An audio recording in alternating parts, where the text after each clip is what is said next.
Welcome again, everyone. My name is Josephine McCartney. I'm Chief Executive of Kent Community Foundation, and we are just helping to facilitate the session today. So once I've done my bit, we'll be in the background really, and it'll be over to the experts who actually run the awards and who have won the awards to tell you more about how it all works.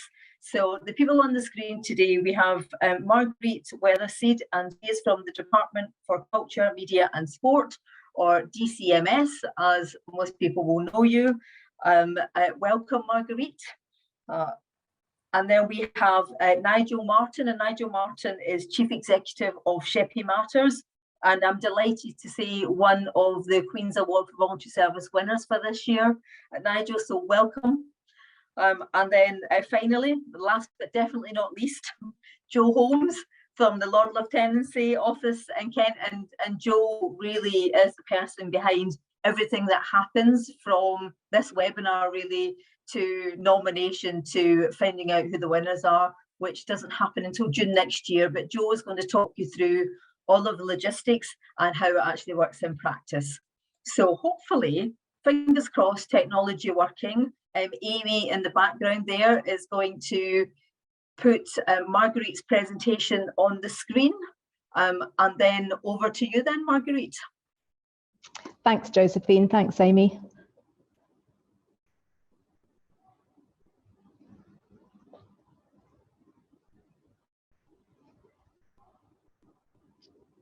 Just need to go back to the first slide, if that's all right, Amy.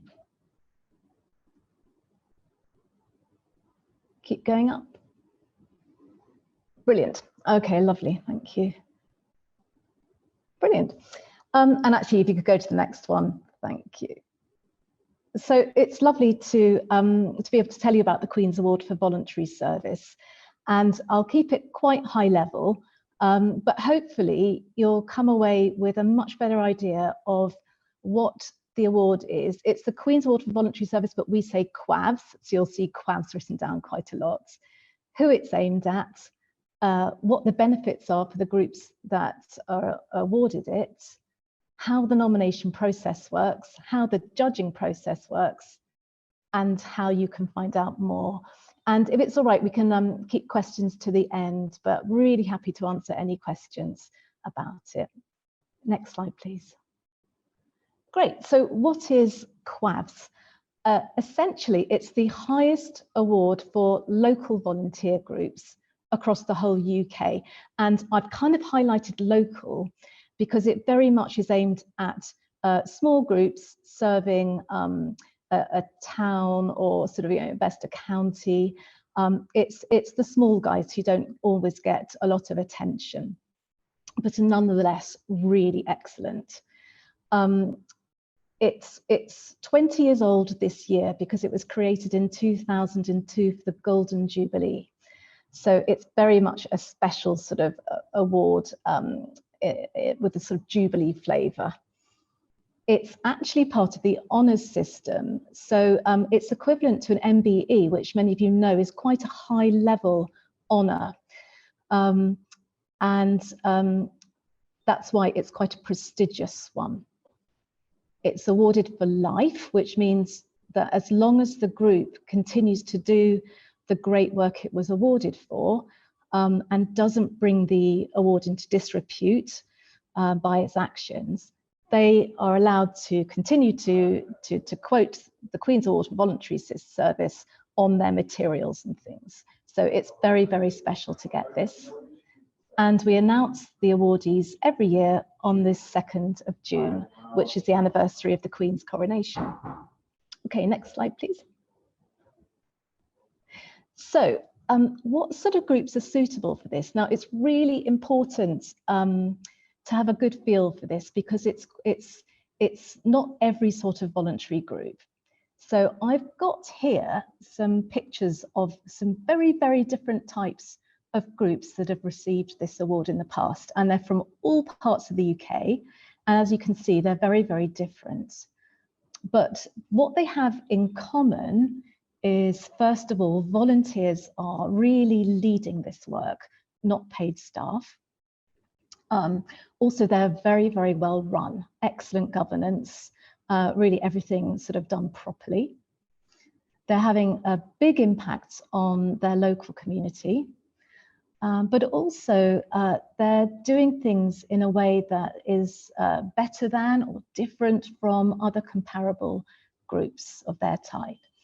So next slide, please, Amy. I just wanted to drill down on those qualities a bit more. So volunteer-led, this is really important because this is an award for volunteers. And so the judges for this award would really want to see that for a nominated group, the volunteers are the ones who are in the driving seat. It's the volunteers really setting the direction for its work and just trying to make it as good as it can be. Okay, next one. And exceptional. I mentioned earlier, this is an MBE. It's a very prestigious award. And so the judges are looking for groups that are really at the top of their game, unlikely to be one of the best of their type in the country. But having said that, and you'll see in the examples I'm going to give in a second, they can be very small and seemingly quite kind of humble, but they will be of their type, really, really good. Okay, next one. Making a difference. I mean, you can have great ideas and lovely motives, but if you're not changing people's lives, then it's you know, well, A, a shame, and B, not so significant. So we're looking for groups where you can really show how they've changed the lives of local people. And it's always very, very uplifting, to be honest, to read their stories. Next one. Well run, I mentioned this before. It's really important because this is linked to the royal family. It's a royal award. So we're looking for groups that are very well run, and particularly things like safeguarding. You know, they really, really have taken that very seriously and done everything that's needed to have everything in place. And thank you. Next one. And outstanding reputation. So groups that are nominated tend to be really well thought of in the community, both with the people that they serve, but also probably with other organisations like the council, the police, churches, faith groups. So we tend to also just want lots of evidence that they have a great reputation and no kind of adverse stuff going on. Okay, next slide. So how does this look in practice? Well, back to these examples, I just thought I'd describe them quickly so you can get a feel for the sort of groups that have had it in the past. So the first one on the bottom left, that's a boxing club in Northern Ireland. And what's special, there are boxing clubs all over the place, as you probably know, but this one was really caught the judge's eye because they take a really keen interest in the young people's education as well as their boxing skills. So they do amazing work mentoring these kids with their schoolwork, really motivating them to take it seriously, and in particular engaging with young people who are at danger or have been excluded from school. So they were doing amazing work on their educational front, and just the kids were really, really benefiting from seeing people that they respected taking this very seriously as well as boxing.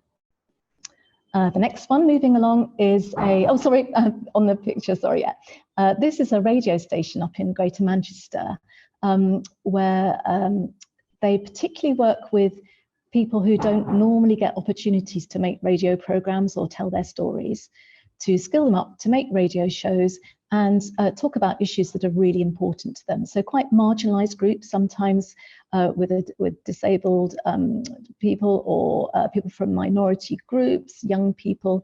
And they were doing great work in just empowering local people, as well as telling the community what's going on.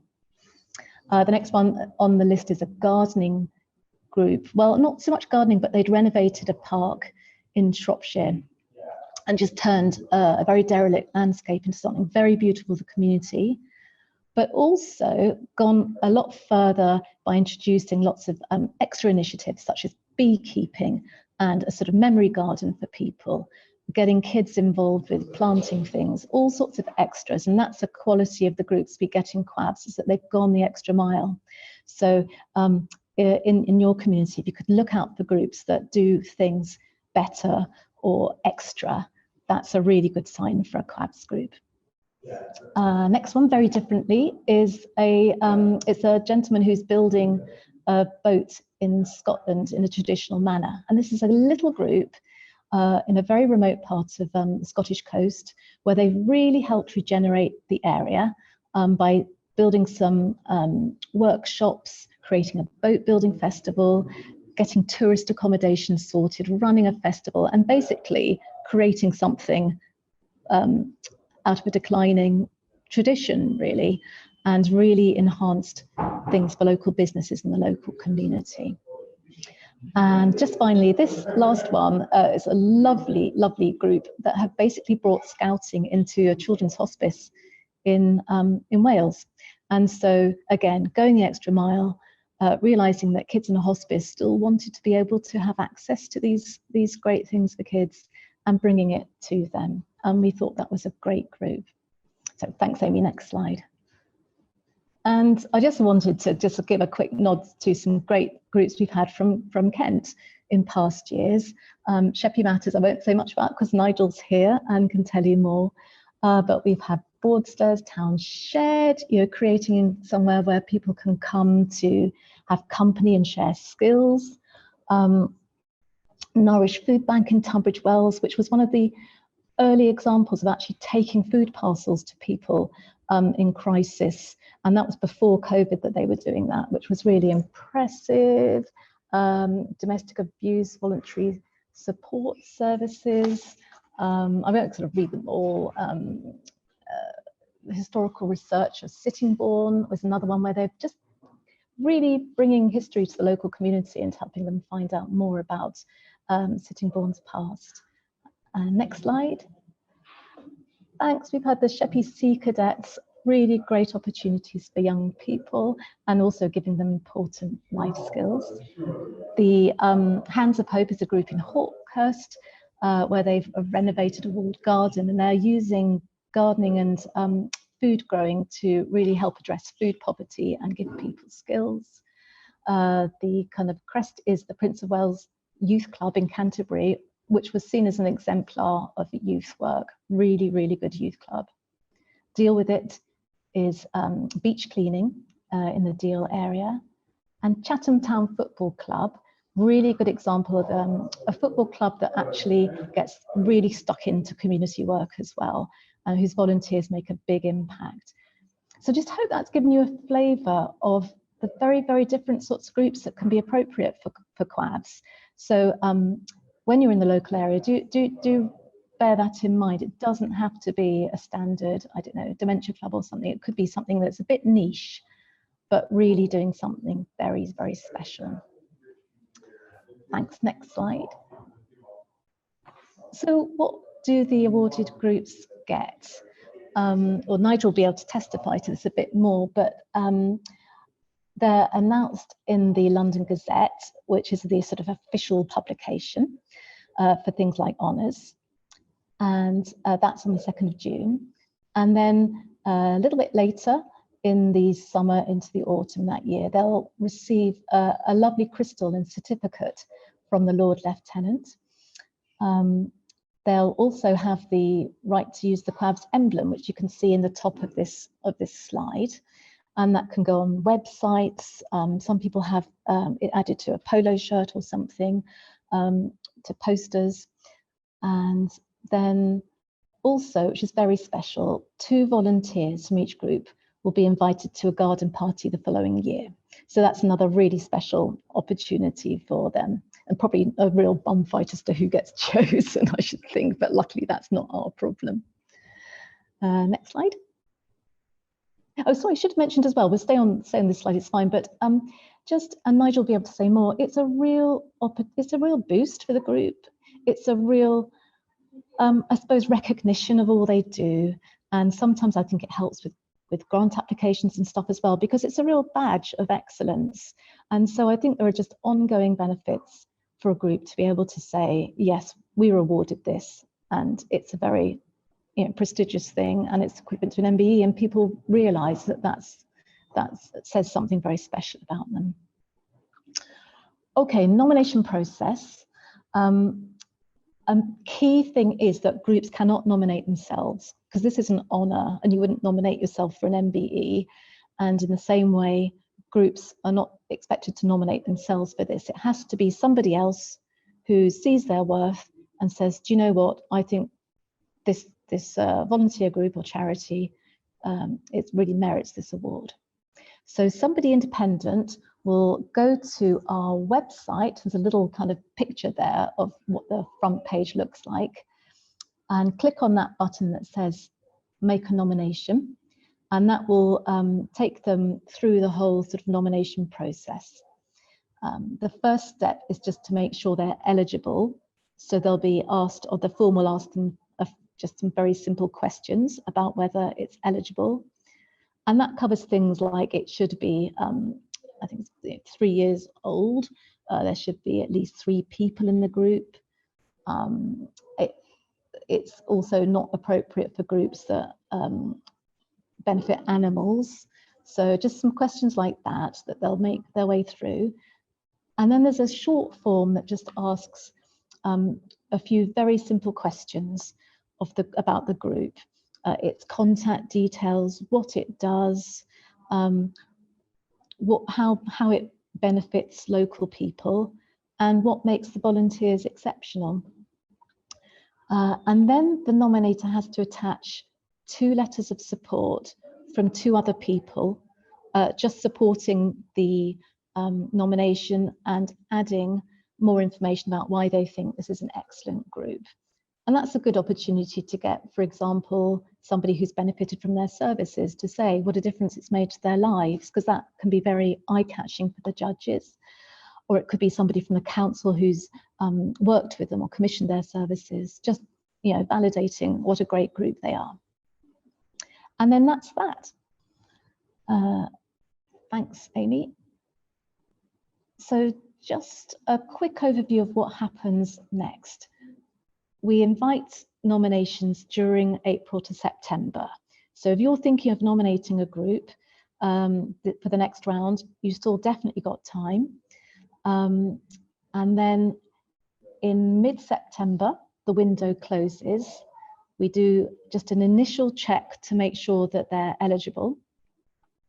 And then we will send them out to the local lieutenancy to start conducting a local assessment.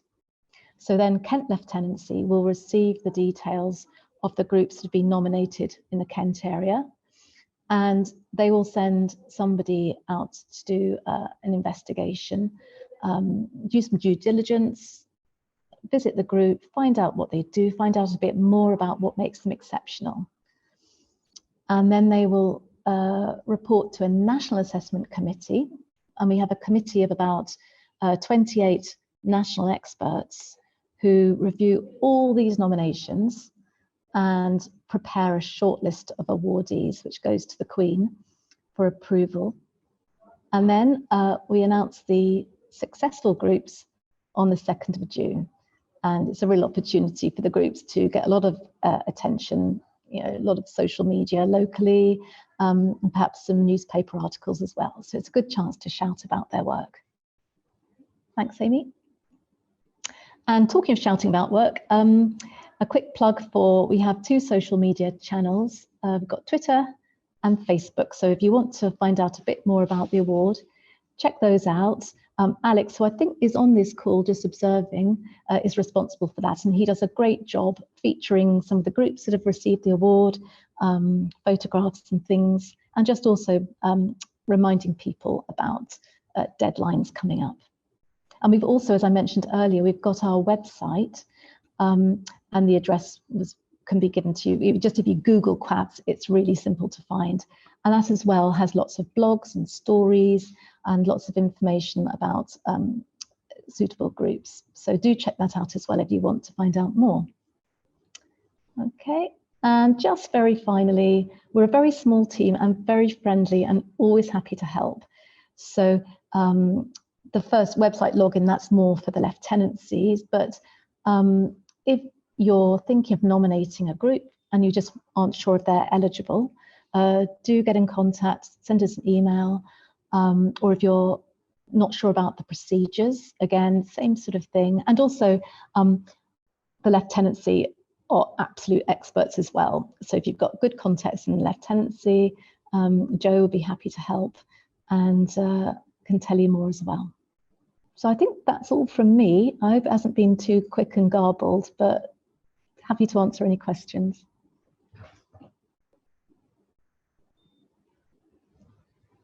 Thanks, Amy. If you can stop sharing the screen, that would be great.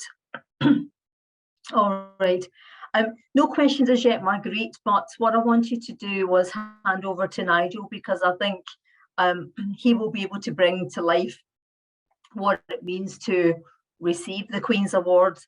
And also just to say that for anyone who is participating today and you're listening in, it's definitely worth considering if you meet the criteria, because the benefits really are significant. And last year, thanks to the Lord Lieutenancy Office, thanks specifically to Paul Austin, who is one of our DLs, and also to Joe and Jenny, who worked really hard in the background.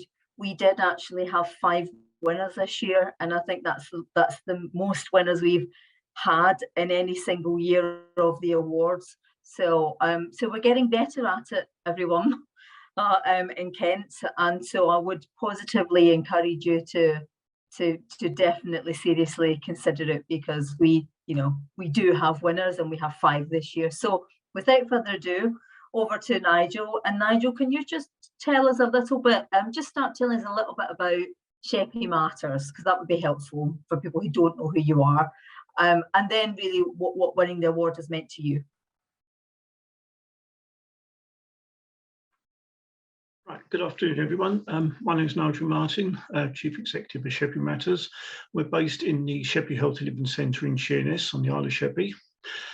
We've been around for 28 years now, registered charity, and we provide 8 different projects on the Isle of Sheppey. A lot of them are long-standing projects. We have a community transport service, community radio, chefs, gardeners, youth section, senior citizen section, a good range of services for the Isle of Sheppey.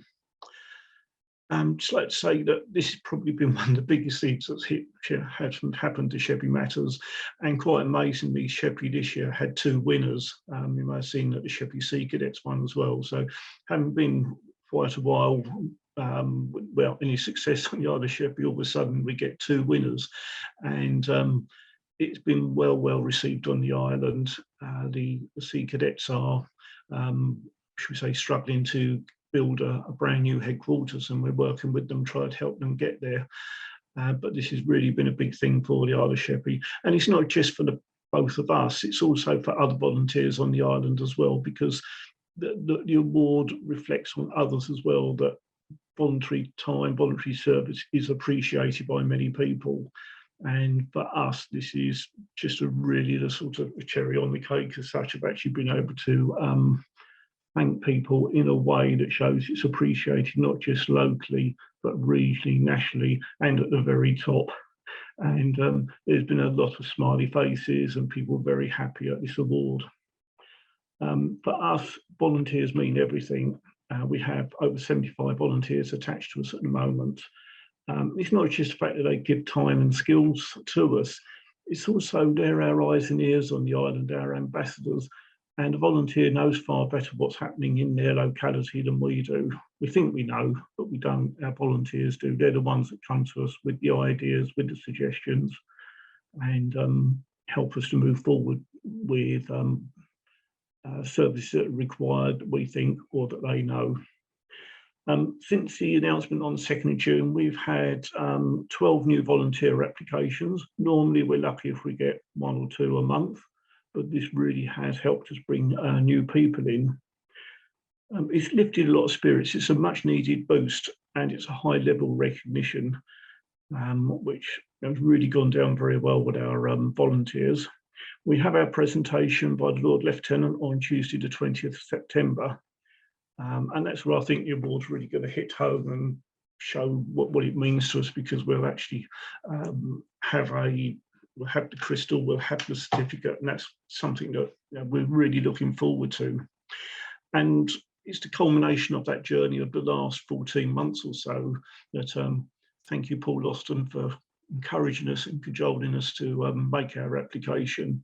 It's been a really, really worthwhile 14 months or so of starting at the very beginning and taking it all the way through. We also have our annual event on the 18th of August, where again we'll be promoting and bringing the Queen's Award centre stage of what we do to demonstrate that volunteering is very much recognised and welcome, and we're very thankful for people who to give their time to us.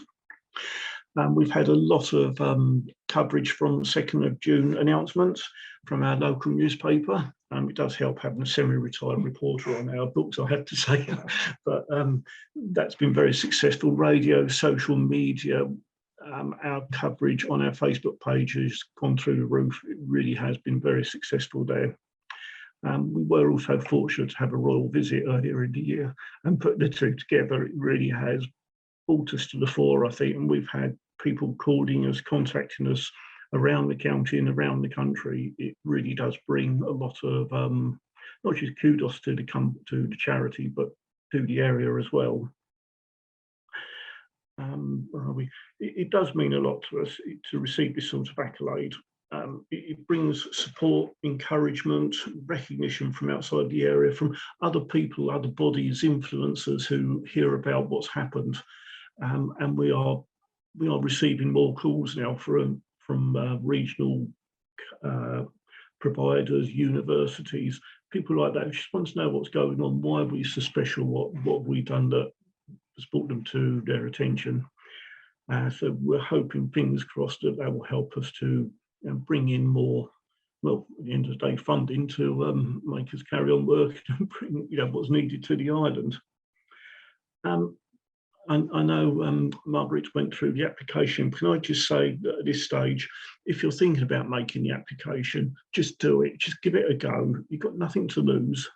And going through the system, it really does bring things out, and it makes you see yourself, not yourself, but your charity, your group in a different way, because you're getting opinions from what you think is you're good at or what you do, but it's being verified by others, your own volunteers, your beneficiaries, but also by people from outside of your organisation who may see you in a slightly different way. But when you start, you have to find a nominator. So make sure, please, you find a nominator who knows you, what you do, and can honestly write down things about what you're up to, how you do it, and why you are so good. And that's important at that stage. The two supporting letters, again, people who know what you do and can write a letter that is going to be honest, but also shows you in a good light, with the shiny lights around you, that you are that good. We were lucky to have two supporting letters that, I must admit, when I read them, I was quite happy to stop at that stage, because two supporting letters like that are worth so much for when you are looking for funding applications or support from other providers. It's really, really worth having those letters of support. Going through the stage where the Deputy Lord Lieutenant comes out and sees you, again, questions are asked. I think it was about 15 pages of questions, if I remember, but they were good questions. They were ones that made you think about what you were doing, what you were delivering, and you're explaining this to somebody who knows next to nothing about you. But you have to think very deeply about the questions. And at the same time, you're bringing in volunteers who are talking about you. We get told to leave the room. We're not allowed to be in there when the volunteers are met by the Deputy Lord Lieutenant. But it really does make you think about yourselves in a different light, actually. And I have to say that, again, that was worth doing in itself, because we came out the other end thinking, other people are saying we're good, so perhaps we are. Perhaps we really are that good. We hope we are anyway. It's also, when you're going through the questions, take your time over them, think them through, answer them, come back to them in a few days, get someone else to read it through, because that can be your one and only chance to move forward. You have to make that impression straight away. There is great pride and enthusiasm over the Queen's Award, without a doubt.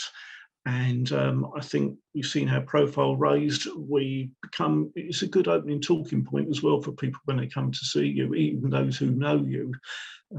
Some of the comments we got about, do we have to bell Gertz in front of you and things like that. It's just a good fun way of starting conversations and moving things on in that way.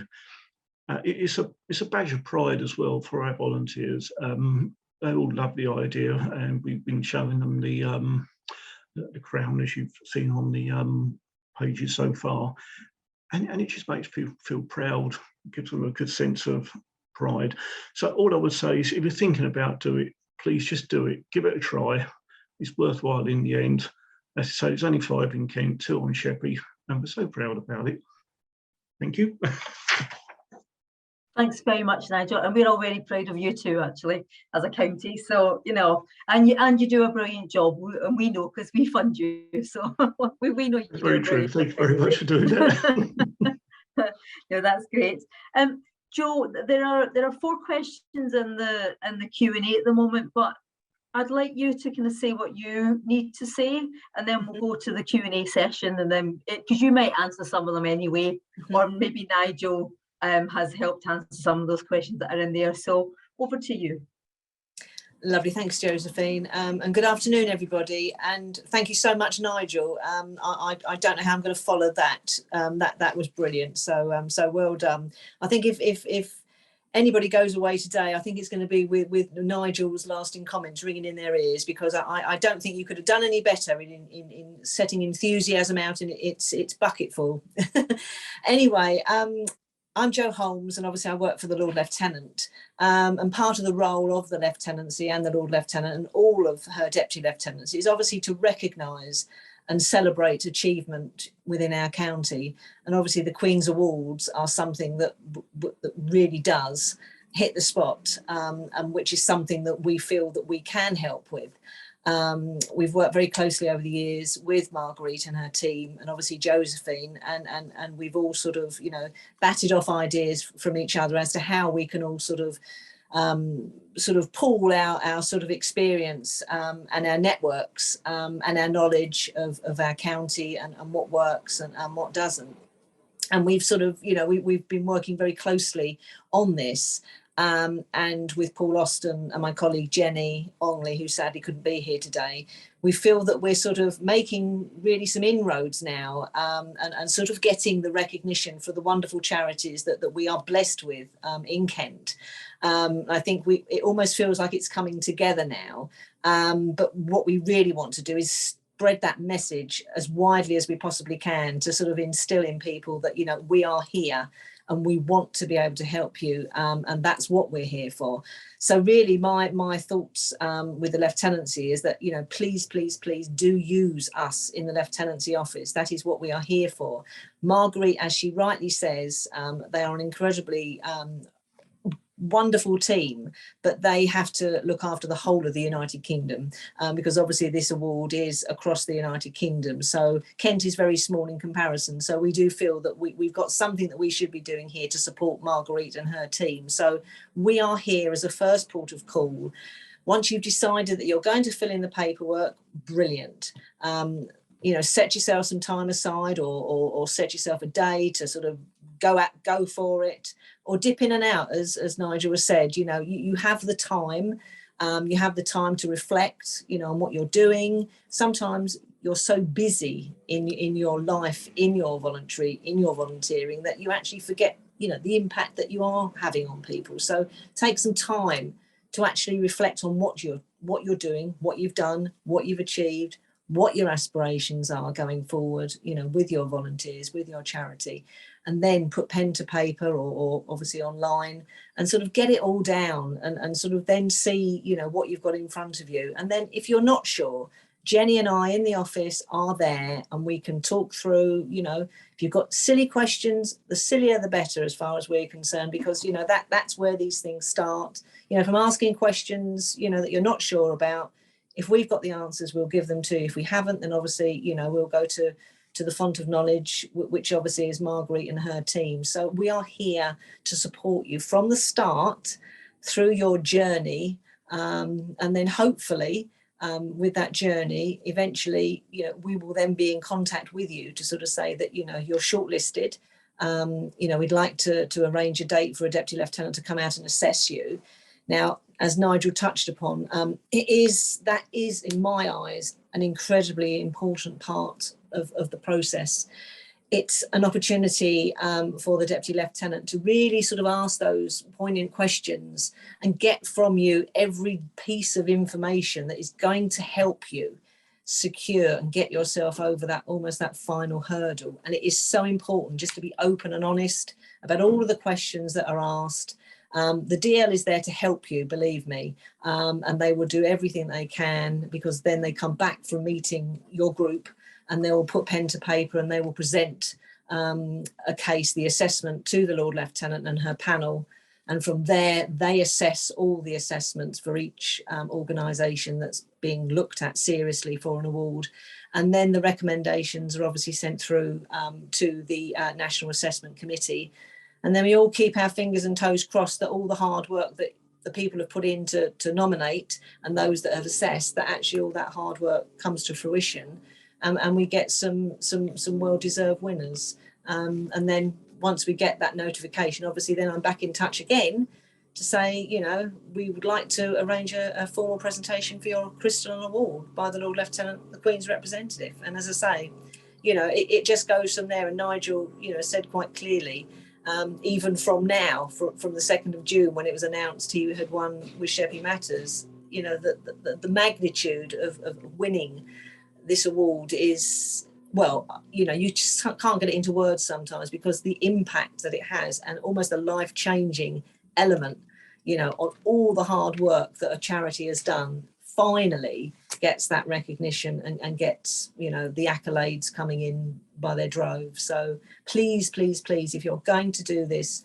please involve the lieutenancy. We are absolutely here to help, and we will hold your hand from start to finish if needs be, as I say, and that's what we're here for. So thank you.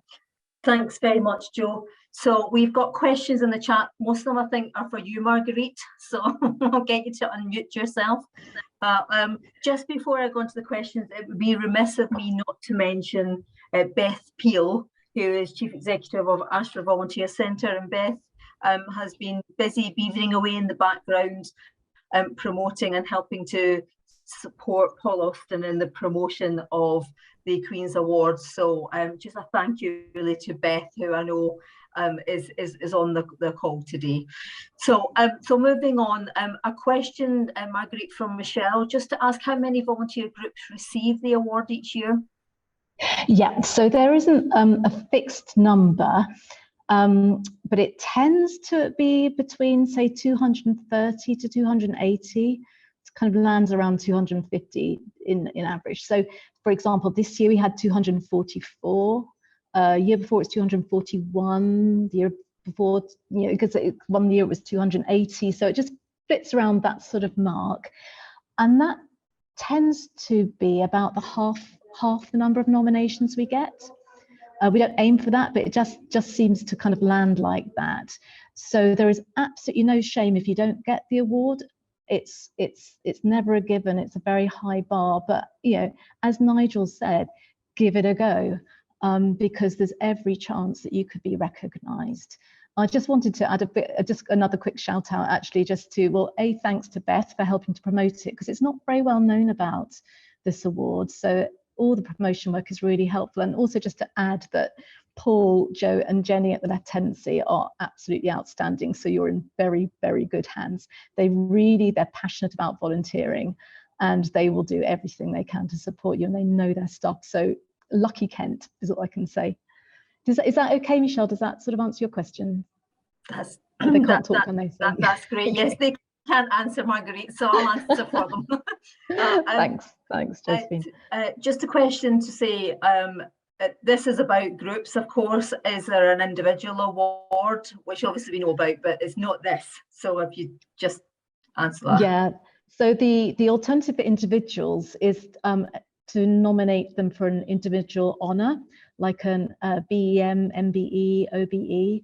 And actually that's part of our sister team at this department. So we're very close to them. So if anybody wants to know more about nominating an individual volunteer who's done great stuff, if you just Google nominate somebody for an honour, you'll get links to, I think there's a sort of online portal where you can do that. Or just the lieutenancy know a lot about that as well, so they'd be able to advise too. Great, thank you. It's still you then, Marguerite. So question is, if a DL is a supporter or involved with an organisation which could be nominated, could it be considered a conflict of interest? Yeah, we are really aware that deputy lieutenants do tend to do a lot in the community. So very often they are involved with organisations that are nominated. And what we say there is that's understandable, but they're not involved in any of the local assessment process. So you wouldn't get them to go and visit the group to ask all these questions and assess them. And they wouldn't be involved in the decision whether or not to recommend them. So that's the answer to that. Okay. Next one. This is from Lisa, and it says, we are what used to be an old Council for Voluntary Services, so VCS. We are led by a board of voluntary trustees. We have a mix of paid staff and 2 teams of volunteers supporting different projects we run. Are we eligible to apply? Great. So there's quite a lot of information now on our website about eligibility. And one of the things that you might want to check, Lisa, is 2 things. First of all, there have to be more volunteers than paid staff. That's just a basic rule. So if you've got paid staff, that's absolutely fine, but volunteers should definitely be in the majority.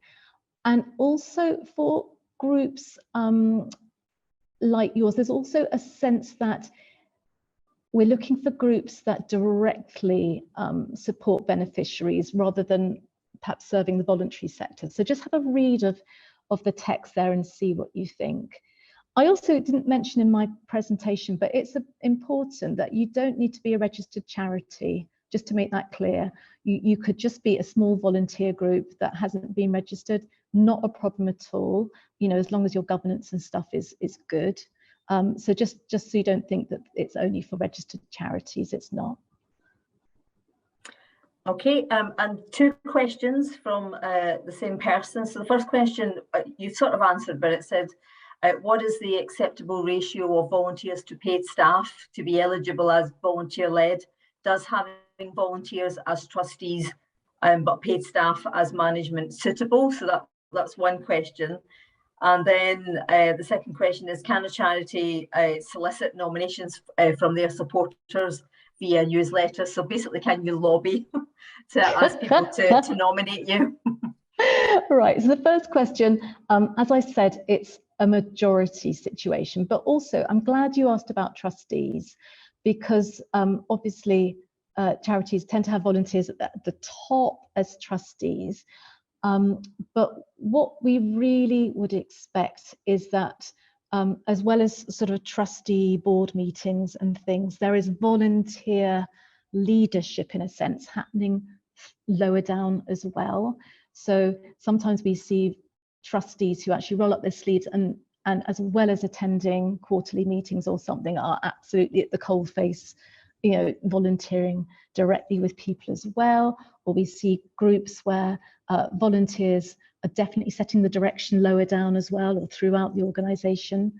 What we don't want to see is a situation where volunteers turn up, get told what to do by paid staff, do it brilliantly and go home again. We need to see the opposite. We need to see that if there are paid staff, it's the volunteers who are managing them, and really that they're just kind of doing great work, but they're not the people owning the work in that sense. I hope that makes sense. It's quite difficult to describe, but just having trustees on their own isn't enough. We need to see sort of more active volunteer leadership throughout. The lieutenants again will be really good at describing that as well.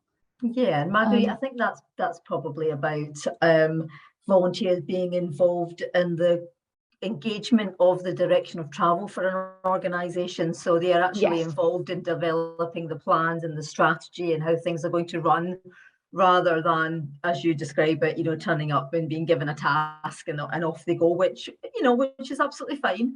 But you have to be able to demonstrate that engagement with volunteers and how do they influence and get involved in the direction of travel for an organisation. So it's about how you demonstrate that. How do you evidence that you actually do that? I think is important in terms of being volunteer led. Next question. Right. Yeah. So next question is about faith groups. Yeah. So I'll ask the question properly. Finally, and for a separate project, are faith groups eligible? For example, a Christian football club that creates opportunities for homeless people to be engaged and supported through sport. Absolutely and definitely. And we get brilliant awardees each year from all types of faith groups, Christian, Muslim, Sikh, all over, and they tend to be amazing volunteers. So it helps if they can show inclusivity. So, for example, we've had brilliant Sikh groups who feed the homeless, regardless of whether they're Sikhs, that sort of thing. That real kind of inclusivity goes down very well. Your Christian football club, for example, reaching out to homeless people, and I'm sure they don't have to be actually sort of professing Christians, etc., etc.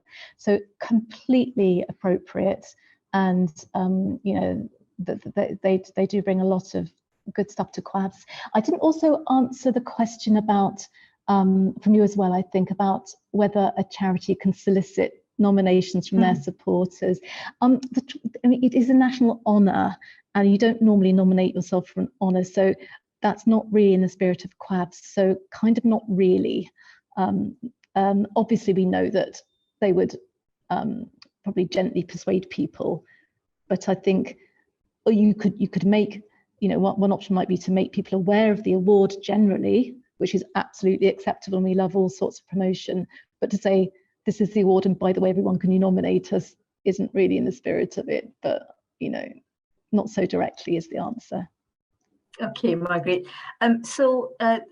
Susan, I hope we've answered your question, which is about paid staff versus employees. So I think we've probably covered that, Marguerite. But the next one is, we are an athletics club that is totally run by volunteers, being officials, coaches, fundraising and governance. We are a registered charity, but to train and run for the club, you have to be a member, and therefore you have to pay to join the club. So the members pay to be part of the club. Would that preclude them from the award? No, if I've understood the question properly, that they pay some sort of subs to be, I think that's normal, and that's fine. Yeah. Great. So it says, we work with young people. Can a nomination be made by a young person, or does it have to be made by an adult? Good question. We've never had that before, and I don't see any reason why a young person wouldn't make a nomination. I mean, obviously probably not a small child, but I don't see any reason why a teenager wouldn't. But I will look into that and let the lieutenancy know a definite answer. Good question. Yeah, I was going to say, I don't think we've had that before. I'm trying to remember actually whether our nomination form says I'm over 18 years of age. I will check that. Yeah. It might do. Yeah. And then, so again, it's always the thing, isn't it? Would a trustee be considered a volunteer? Our trustees work really hard, and I think you've answered that. But if there's anything additional you want to say about that, really, because that's a good point. They absolutely are volunteers, and their work is definitely recognised. But it's, in a sense, it's not enough just to say we've got trustees, therefore we're volunteer led. We have to see, as Josephine very kind of beautifully put it, just sort of engagement at all levels of the organisation as well. Great. And then one final question on here, and this actually is an important one, and I think some people do get confused with this, Marguerite, but how disconnected from the charity must the person nominating be? Can it be a former employee who has a good understanding of the charity, for example? Yeah, very good question again, because it is important to get this right. So they can't be a current volunteer or paid employee of the group.